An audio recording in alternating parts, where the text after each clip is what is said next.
தேவன் மேலுள்ள பயம். Praise the Lord. அல்லேலுயா. ஆண்டவருக்கு அஞ்சி நடப்போர் பேறு பெற்றோர். அவர் தம் கட்டளைகளில் அவர்கள் பெருமகிழ்வு அடைவர். அவர்களது வழிமரபு பூவுலகில் வலிமை மிக்கதாயிருக்கும். நேர்மையுள்ளோரின் தலைமுறை ஆசி பெறும். சொத்தும் செல்வமும் அவர்களது இல்லத்தில் தங்கும்.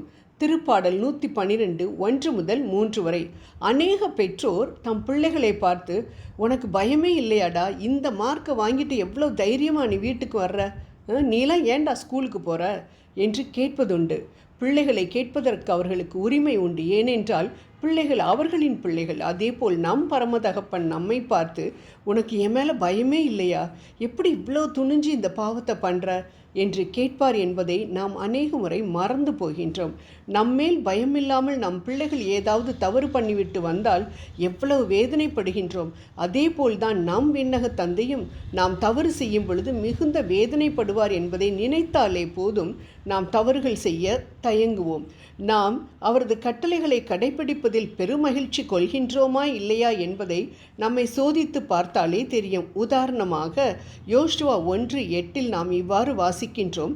இத்திருச்சட்ட நூலை உன் முன்னின்று அகற்றாதே, இரவும் பகலும் இதனை தியானம் செய்து இதில் எழுதியுள்ள அனைத்தையும் கடைபிடிப்பதில் கவனமாயிரு, அப்பொழுதுதான் நீ செல்லும் இடமெல்லாம் நலம் பெறுவாய், வெற்றி காண்பாய் என்று. என்ன அருமையான வார்த்தைகள்! நமக்கு கொடுக்கப்பட்டிருக்கக்கூடிய கட்டளைகள் அடங்கிய விவிலியத்தை இரவும் பகலும் நாம் தியானம் செய்கின்றோமா, அல்லது உலக வேலை அதிகம் என்று எண்ணி பைபிள் வாசிப்பதை விட்டுவிடுகின்றோமா?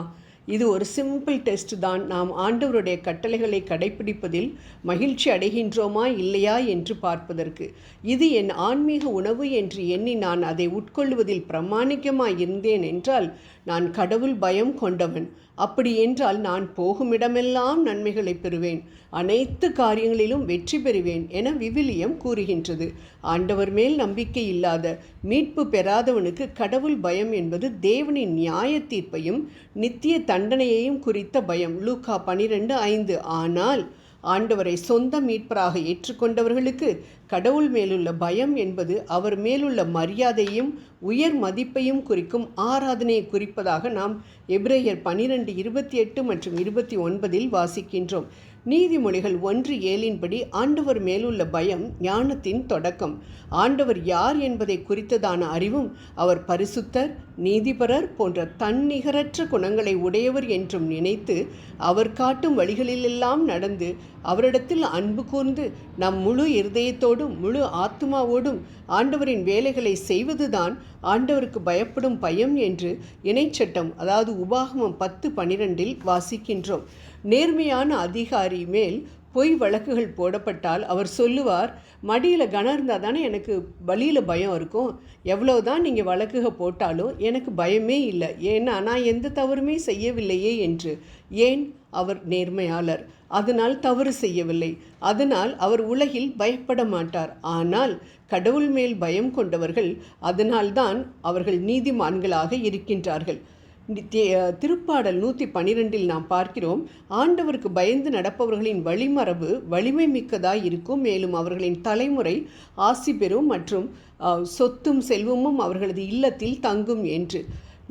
அப்படி என்றால் நமது பிள்ளைகளோ அல்லது நமது சந்ததியோ தீய வழிகளில் நடப்பவர்களாய் நாம் சந்தோஷத்தை கெடுப்பவர்களாய் இருந்தாலோ, அல்லது நம் வீட்டில் எப்பொழுதும் கடனும் வறுமையும் தலைவிரித்தாடி கொண்டிருக்கிறது என்றாலோ நமக்கு ஆண்டவர் மேல் பயம் இல்லை என்றுதான் அர்த்தம். பரிசுத்தராகி அவருக்கு கொடுக்க வேண்டிய மதிப்பையும் மரியாதையும் நாம் கொடுக்கவில்லை என்றுதான் அர்த்தம். உயர் பதவியில் இருக்கும் ஒருவரை பற்றி நன்கு அறிந்திருந்தால்தான் நாம் அவருக்கு மதிப்பு கொடுப்போம். ஆனால் அவர் யார் என்றே தெரியவில்லை என்றால் எப்படி அவருக்கு மதிப்பு கொடுக்க முடியும்? அதே போல்தான் நாம் ஆண்டவருக்கு மதிப்பு கொடுத்து அவர் மேல் பயத்தோடு இருக்க வேண்டும் என்றால் அவரை பற்றி நமக்கு நன்கு நாம் அறிந்திருக்க வேண்டும். எப்படி அறிவது? விவிலியத்தை வாசிப்பதின் மூலம்தான். எப்படி நம் மதிப்பை காட்டுவது?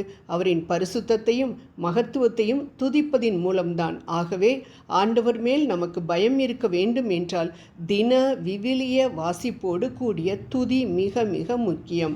ஜெபம் செய்வோம். அன்பின் ஆண்டவரே, உலகத்தின் மேல் உள்ள பயத்தை தவிர்த்து உம்மேல் உள்ள பயத்தை அதிகரிக்க எங்களுக்கு நீர் உதவுமாறு உம்மை வேண்டுகிறோம். ஆமேன்.